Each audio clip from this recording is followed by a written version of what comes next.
there guys, welcome back to another epic inexorable maths video. We're looking at complex numbers again, and we're going to look at what you call the polar form of a complex number. As you can see, polar form of a complex number. Now, if you do A-level further maths, then this is normally called modulus-argument form, not polar form. But internationally, you normally call it polar form. I do think polar form is a better word for it. It's a bit clearer, and you'll see that in the future when you learn a bit more, because modulus argument form, that word has a bit of an issue with it, in my opinion, but we won't go into that now. I'm going to digress from that immediately. So what is polar form? It's an alternate way of representing a complex number rather than just like a plus bi, like 2 plus 1i, or 3 plus root 3i, or something like that. It's a different way of writing it that you will see at first potentially seems a little bit contrived, a bit messy, a bit irrelevant. But the more that you know, the more you learn, the more you will realize how useful this is. So if this seems like, why on earth would we do this? You will see. You will see. Just trust me, it's worth it, okay? So this is the idea. Normally, if I have some arbitrary complex number z, I could write it as maybe x plus y times I, or x plus iy, whatever you want. I can write it like this, and this is very simple if I want to represent it on an Argand diagram. By the way, link in the description to the previous video on complex numbers, which is about Argand diagrams. If you want to represent this on an Argand diagram, it's very simple, because whatever x is, it's going to have an x coordinate of that number. So let's say that this is x here, and whatever y is, likewise. So y is going to be here, and your complex number is going to be about there. So that is z, and that is x plus I, y. Nice and simple, or yi, whatever you like. Okay? And again, I could draw a line going from this point to the origin, like that. Great. Now, this is the idea of polar form. What if, instead of representing this complex number in terms of its x and y coordinate, what if I represented it in terms of the distance that I am from the origin, from the number 0, which I might call r, okay, and the angle that this line that I've just drawn is making with the positive real axis that I will call theta. Because if you know what r and theta are, then you're going to have a unique point. So you can describe any point in 2 dimensions with this value of r and this value of theta. If I can do that, then it means that I've written it in this thing that I've told you is called polar form. So let's think about how we can work out what r is and what theta is in terms of x and y. And again, you might be saying, why? You will see. Just trust me on this, okay? So r is probably the easiest. Do you notice that actually I'm making a right angle triangle when I draw this setup, this situation? So hopefully it makes sense to say that r squared is x squared plus y squared because of Pythagoras' theorem, okay? It's a right angle triangle, r is the hypotenuse. That means that r is the square root of x squared plus y squared, like this. Okay, so now I know what r is in terms of x and y. Lovely. Now I just need theta. Well, what can we do? We can also use basic trigonometry, SOHCAHTOA, in fact. So first of all, I'm just going to write something down and make sure that you agree with what I've written. Cos of theta, because cos is adjacent over hypotenuse, in this situation, remember the height of this triangle is y, and the base of this triangle is x. So cos theta is equal to adjacent over hypotenuse, which is x over r. Hopefully you agree with that. And likewise, I can say that sine theta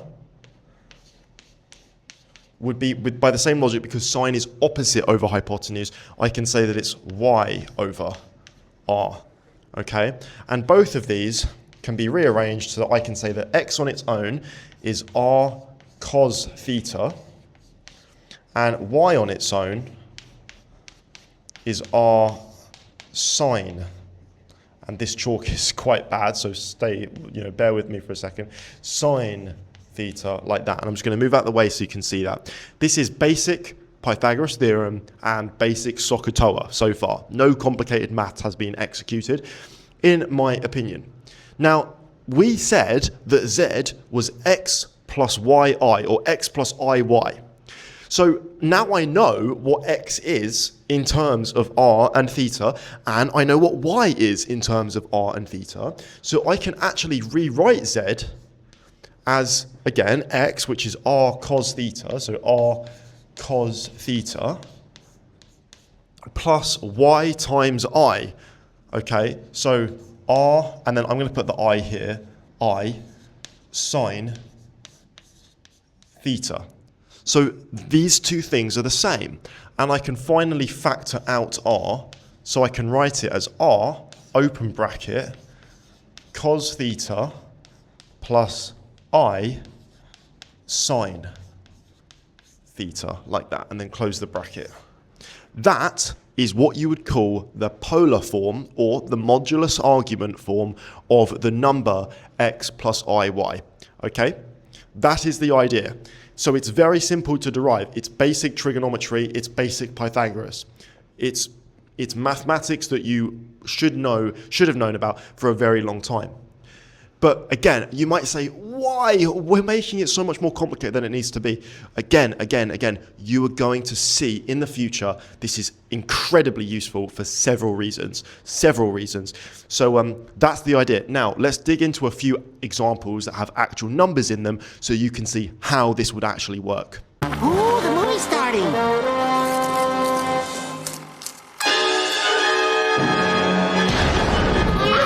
Okay guys, so I've written down all of the important information here. The polar form of a complex number, if z is x plus iy, then z can also be written in this form, where r is the square root of x squared plus y squared, and theta is the angle made between z, the line that connects the origin to z, and the positive real axis, okay?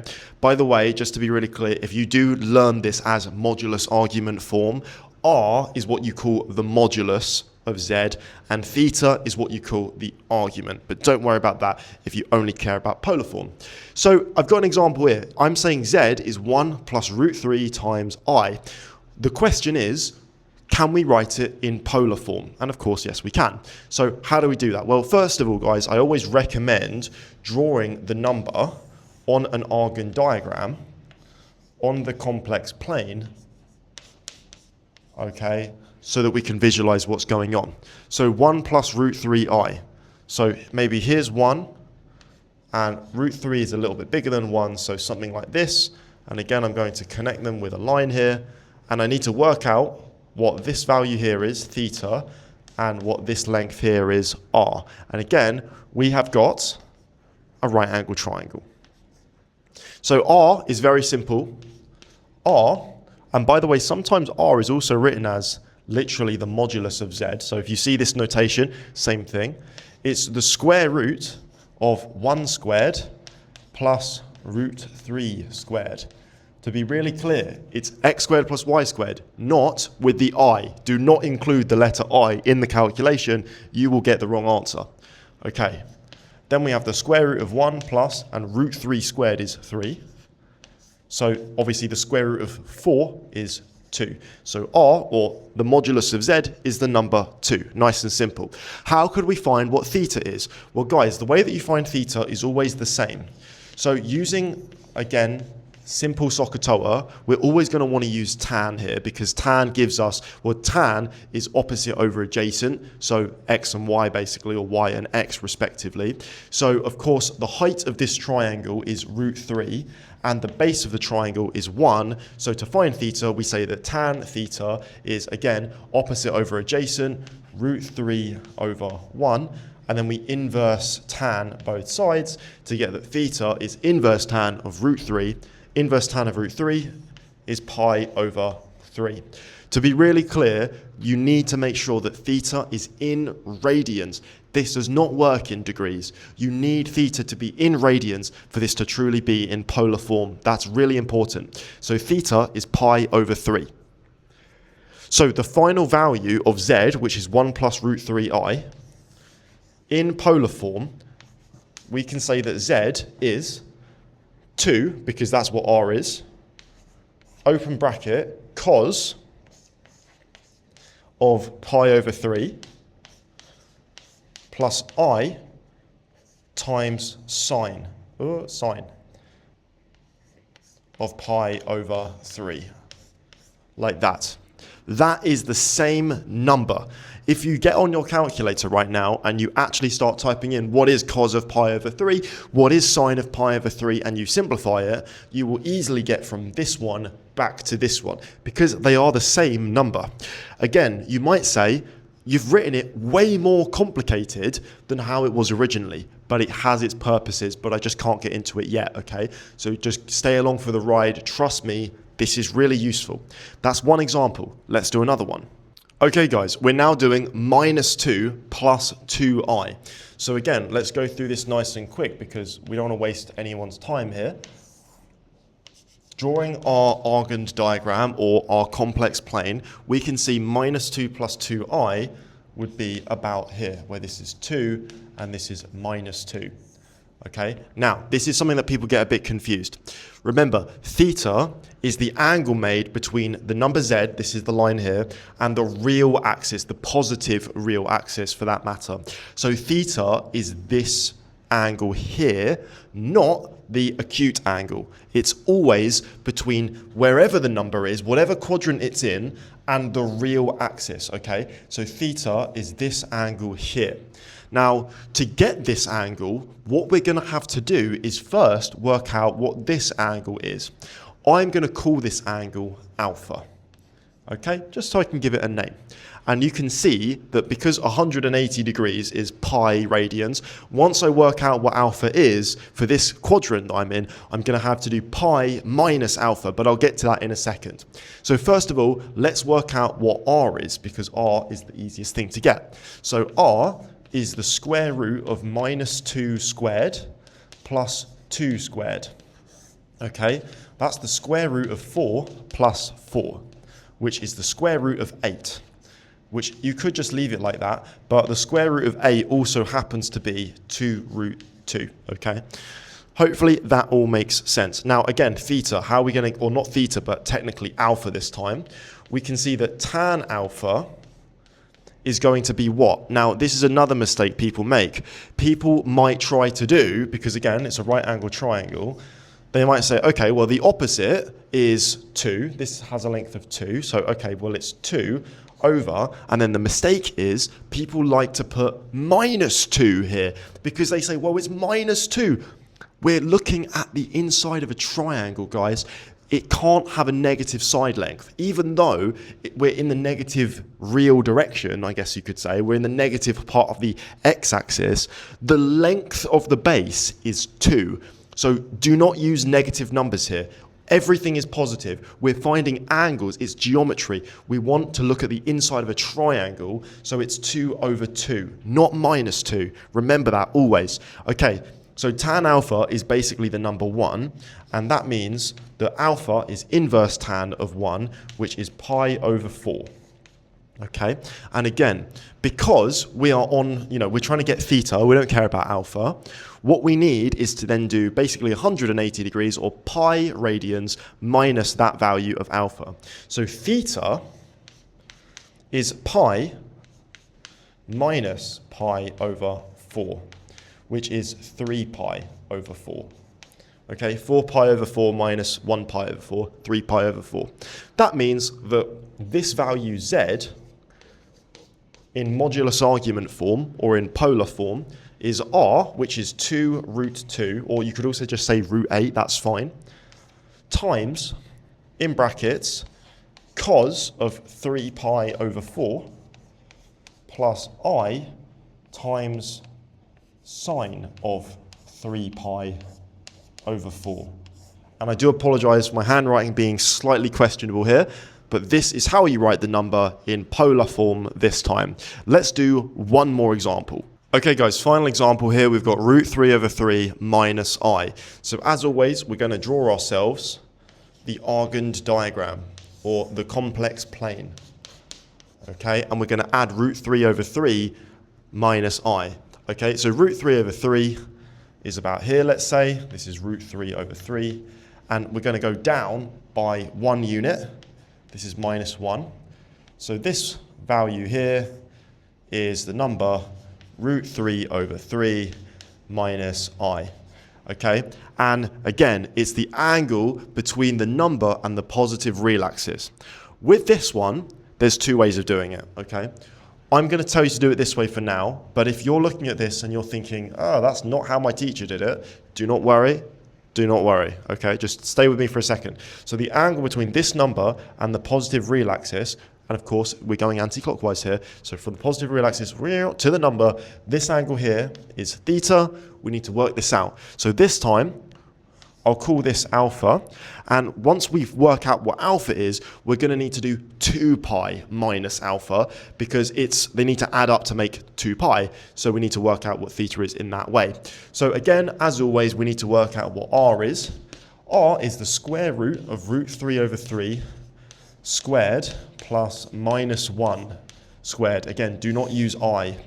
Okay, this is the square root of 3 over 9 plus 1, which is the square root of, this is a third plus 1, so this is the square root of 4 thirds, which is 2 over root 3, which can also be written, if you want, as 2 root 3 over 3. Okay, so that's the value of r. Any version of these, whatever, depends how far you want to simplify it, that's the value of r.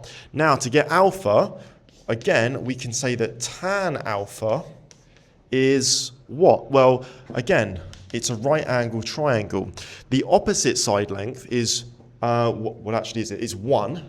Again, do not use minus 1. It's positive 1 in length. Okay, and the adjacent side is root 3 over 3. So divided by root 3 over 3. Okay, if we simplify this, this is 1, well, how should we do it? We could times the top and bottom by 3. So this is 3 over root 3. And that is the same number as just root 3, because this is 3 to the 1 divided by 3 to the half. That gives you 3 to the 1 minus a half, so 3 to the half, which is root 3. So tan alpha is root 3, which means that alpha is inverse tan of root 3, which is pi over 3. Okay, that means that theta is 2 pi minus that. So theta is 2 pi minus pi over 3, which is 5 pi over 3, okay? That means that this number, I'll do it up here, let's do it in blue, why not? This number here is r, which is 2 root 3 over 3, open bracket, cos of 5 pi over 3, and I'm just going to rub this out to make some space, plus I times sine of 5 pi over 3. Boom, boom, and that's it. Now, I mentioned maybe your teacher has done this a slightly different way. Instead of 5 pi over 3, what you may see in your textbook or from your lecturer or from your teacher or whatever is you might see that actually they're not using 5 pi over 3. They're not using this. They're using minus pi over 3. Okay? Now, you will notice, because the difference between these two numbers is exactly 2 pi, you will notice that when you plug it into cos or sine, it doesn't actually matter which one that you use. So it's down to convention. If on your course or whatever you're studying from, they might say that theta has to be between 0 and 2 pi. They might say that. So A-level further maths, that's pretty common.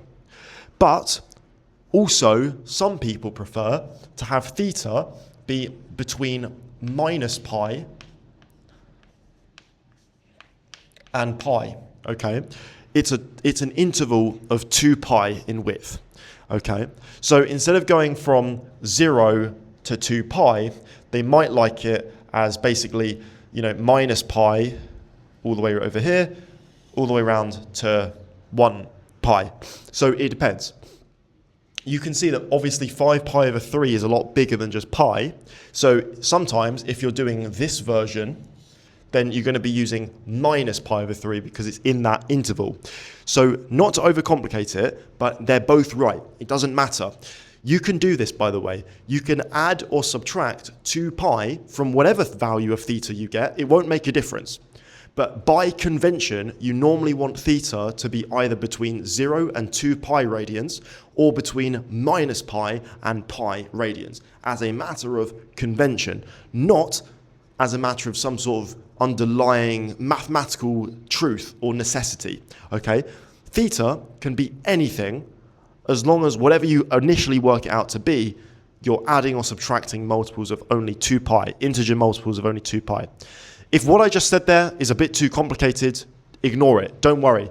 Forget about all of the stuff I've said from this point on if you're confused. I don't want to be confusing, okay?